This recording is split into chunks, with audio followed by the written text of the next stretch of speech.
Tonight, plagiarism bombshell, the Trump campaign in crisis, stunning similarities between Melania Trump's convention speech and Michelle Obama's speech from 2008. At some points, nearly word for word. Tonight, a wild wave of denials and accusations. Major new drama with Donald Trump set to officially become the nominee. Axe attack horror aboard a busy train. A young man goes on a rampage, randomly slashing passengers, calling himself an ISIS soldier. In or out, Fox News denies reports its legendary leader Roger Ailes was ousted in the wake of a sexual harassment lawsuit. We have late details. And an alarming rise in one of the deadliest and most aggressive kinds of cancer. Doctors calling it a wake-up call for men to be screened. Nightly News begins right now. The Republican National Convention. This is NBC Nightly News with Lester Holt, reporting tonight from Cleveland.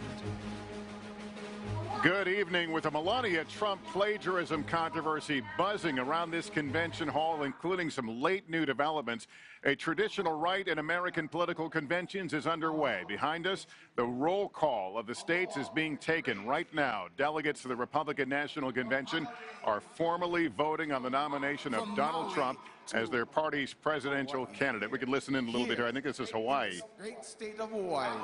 Donald Trump, 11 delegates. Cruz, 7, and Marco Rubio, 1. The state of New York is hoping to be the one to put their native son over the top here shortly. However, trouble has been brewing on the floor tonight. Some Trump resistors are making their voices heard. We want to go to Peter Alexander. He's standing in the Colorado delegation. Peter, what's happening there? Lester, good evening to you. This is always a pageant of party fervor and state pride. Colorado, one of those states that may have tried to cause a ruckus tonight, potentially to try to embarrass the party or Donald Trump. But the anti-Trump movement, as we just witnessed here, with the majority of these delegates going to Ted Cruz but not making a larger fuss, means the anti-Trump movement has largely fizzled.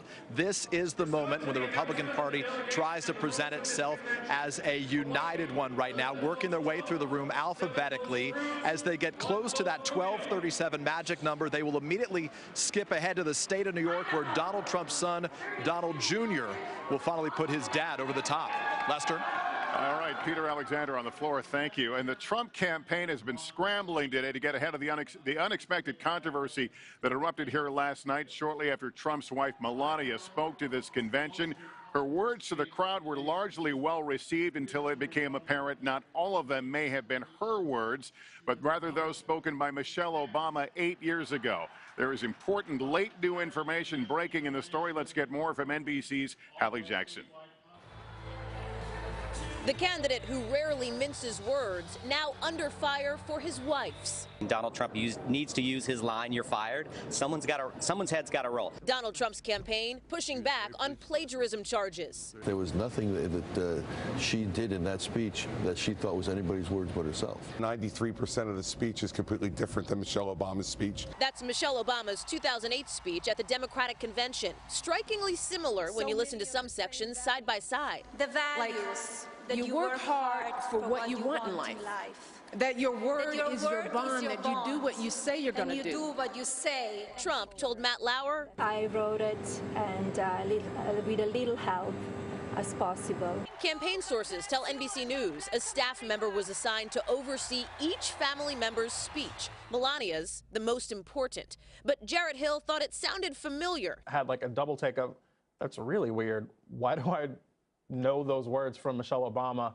And that kind of set it off on a track of figuring out what it was. His tweets about the speeches spreading fast on social media. Trump's supporters argue it wasn't cribbing, just common cliches. Melania Trump said you work hard for what you want in life. Akon said work hard for what you get in life. John Legend said work hard to get. Twilight Sparkle from My Little Pony said this is your dream. Anything you can do, dream. All of it a sign the campaign's struggling to stay on message. The speech itself was graceful, but now we're not talking about the speech. We're talking about the process by which the speech is produced. That indicates a campaign that is not ready for prime time. After night one's grand entrance, the grand plan was supposed to be to show Trump's softer side and to try to show women he's a better advocate for them than Hillary Clinton. highlighting the mother of a victim of the Benghazi attacks. How could she do this to me? How could she do this to any American family? We need to get our country back. We're headed in the wrong direction, and he is the man to bring our country back. For Trump, racing to lock up conservative support, those are the words he'd rather be talking about. Sources close to the campaign tell NBC News the Trump team hired Matthew Scully, a professional speechwriter, to write Melania Trump's speech. The draft submitted by Scully shows none of the portions in question. The changes occurring after the speech was delivered to the campaign. 2 more Trump family members are set to take this stage tonight. All of it, Lester, occurring against the backdrop of all of this. Donald Trump now being formally nominated by delegates as the Republican nominee. Lester? Allie Jackson on the convention floor. I'll bring in, if I can, Chuck Todd and Savannah Guthrie again. Savannah, this campaign has breezed past a lot of controversies. Why is this one so difficult to get past? I think they are making it more difficult for themselves. I mean, look, in the best case scenario, you have someone who made a very sloppy mistake. Maybe it raises questions about the competence of the campaign that nobody caught it. But today, to have an array of different Republican surrogates come out and tell people with a straight face they didn't hear what they clearly can hear when you have portions of a speech that are almost identical word for word, now you've added a question of the credibility of the campaign on top of the competence. People know what they heard, and I think that they'd be willing to forgive it. But for the campaign surrogates to say, oh, this wasn't lifted, this wasn't a mistake, your ears are deceiving you, I think they've compounded their problem and made a story that could have been over by breakfast time continue until tonight. Let me get Chuck's thoughts as we watch this process, the actual nominating process take place.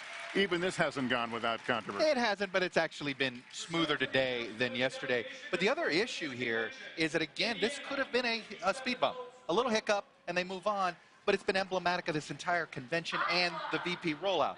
That said, a little preview of tonight. I call it establishment night. You're going to see actual elected Republicans quietly make their case for Trump. What I'll be curious, though, are they making the case for Trump or just against Hillary Clinton? We did not hear a lot of pro-Trump speeches last night. We heard anti-Clinton speeches. He needs some Trump testimonials. All right, Chuck and Savannah will see you both tonight for our primetime coverage. Tonight, we're learning new details about a terrifying attack on a busy train. An Afghan teenager pledging allegiance to ISIS, armed with an axe and a knife and slashing passengers at random as first responders rush to save people inside. NBC's Bill Neely on the horror in Germany.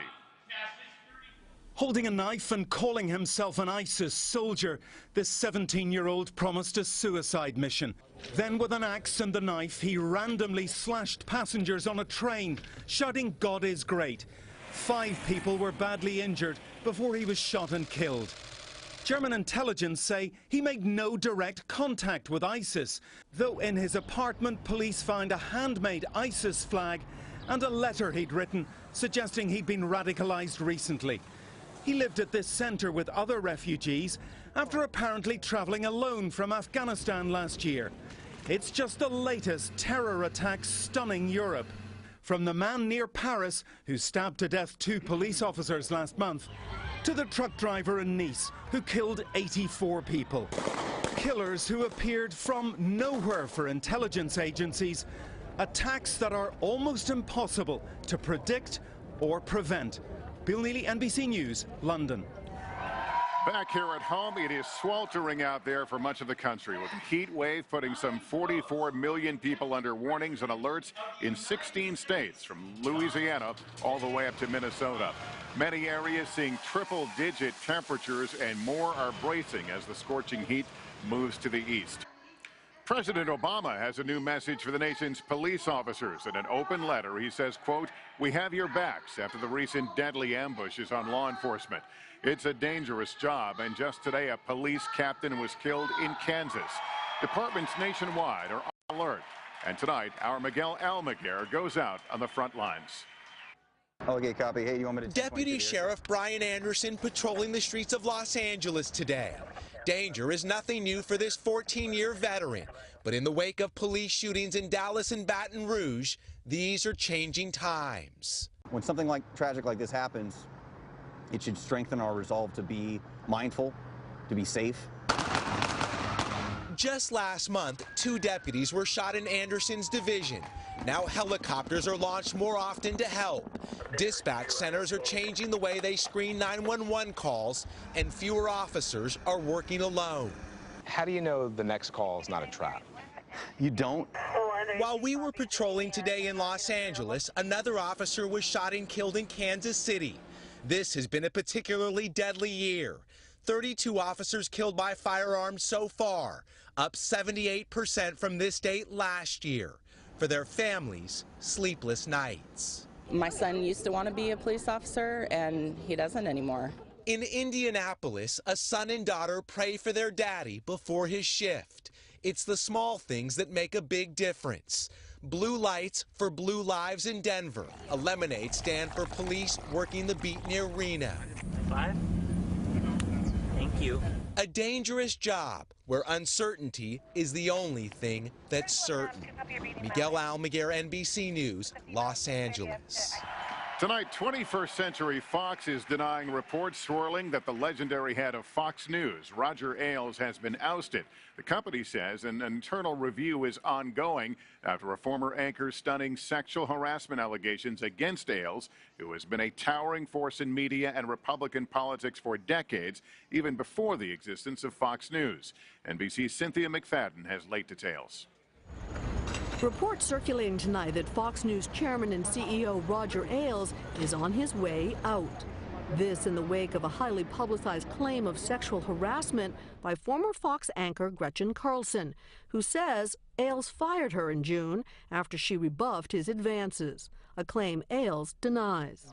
Ailes is widely credited with turning the cable giant into the financial and political powerhouse it is today, with revenues last year of more than $1 billion. Ailes is Fox News. There's not a detail of Fox News that Ailes does not have his fingers on. He is the person who is most central to his organization and the product it produces. Ailes' rise included working as a media consultant with a Mount Rushmore of Republican presidents: Richard Nixon, Ronald Reagan, and George H.W. Bush. But in becoming the founding CEO of Fox News, he solidified his reputation as a kingmaker, working closely with Rupert Murdoch, the executive chairman of 21st Century Fox. It has always been a very good relationship. Roger Ailes provides the one thing that Rupert Murdoch likes most and really can't do without, which is money, an enormous amount of money. A year ago, Murdoch put his sons, Lachlan and James, in charge of Fox News. A source with direct knowledge of the situation told NBC News the brothers wanted Ailes out, even back then. Today, the Drudge Report posted a document that purported to be the $40 million separation agreement between Ailes and 21st Century Fox. The document was almost immediately taken down. The company followed with a statement, tweeted out soon thereafter. Roger is at work. The review is ongoing. The only agreement that is in place is his existing employment agreement. Cynthia McFadden, NBC News, New York. Still ahead here tonight, a new warning about an alarming rise in a deadly form of cancer soaring 72% in the last decade. Are the screening guidelines that millions trust to blame? Also terrifying moments as a crane collapses on a busy bridge that more than 100,000 use daily.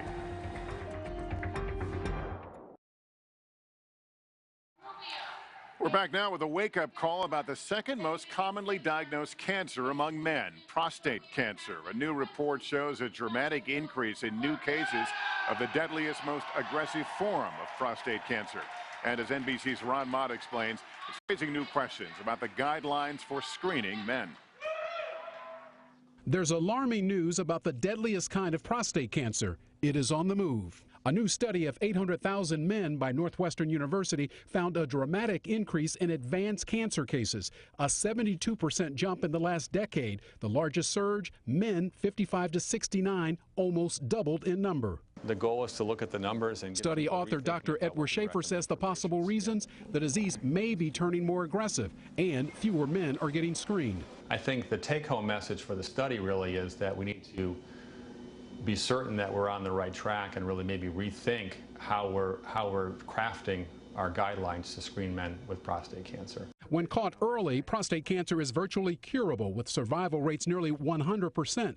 But if it's diagnosed after it has spread, about 3/4 of patients die within 5 years. 4 years ago, a government panel recommended against PSA screening tests because they're often unreliable, and PSA screenings have dropped. In my mind, the data is very clear that screening for prostate cancer saves lives. The American Cancer Society recommends men with an average risk be screened starting at age 50, age 45 for those with increased risk, a family history, or African American. I'll do that. Joseph Livingston says a PSA test saved his life. He was treated successfully for advanced cancer at MD Anderson in Houston.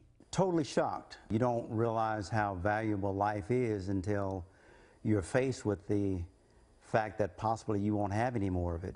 A beatable cancer if only it's caught in time. Ron Mott, NBC News, Chicago. We're back in a moment with something jaw-dropping about the game millions of Americans are addicted to.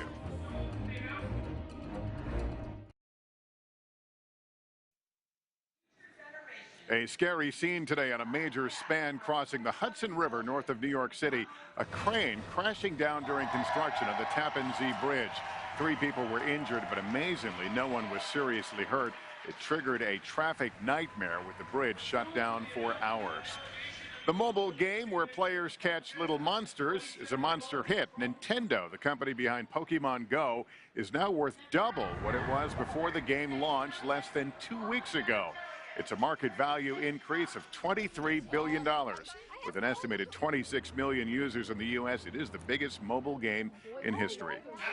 Big things are in store later this evening when Donald Trump, or someone who looks a whole lot like him, returns to NBC's The Tonight Show, starring Jimmy Fallon.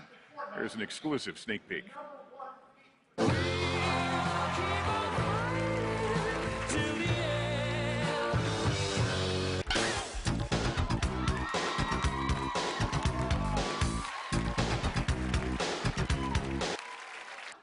Anyway, it's been a great convention so far. Last night was fantastic. It was huge.